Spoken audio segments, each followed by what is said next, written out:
May hapon. Maayong hapon. May hapon. God bless. God bless. God bless. May hapon.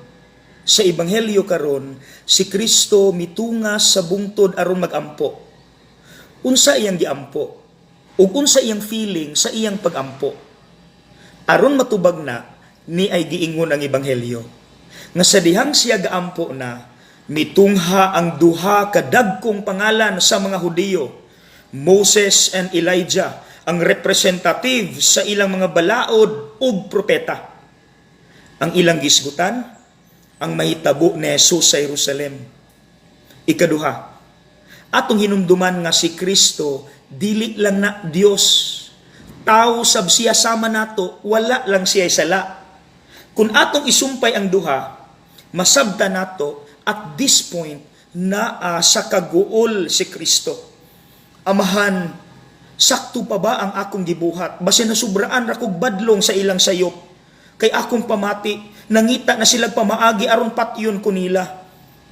Ug diha-diha, gipadala sa amahan, Moses and Elijah, aron ingnon si Jesus, ayaw ka balaka, ni ami, ubanan ka namo.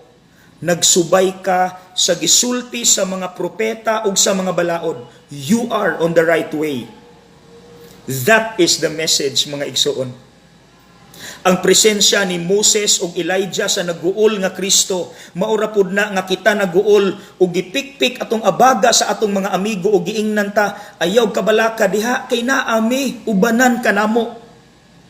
Mga igsoon, when we are sad, God sends instruments to make us feel that we are not alone. So at this point, nganli daw ni silang duha diha sa comment section. Who are your Moses and Elijah? Sa dihang naguol ka, giingnan kanila, ayaw kabalaka, kay naami, ubanan kanamo. God bless.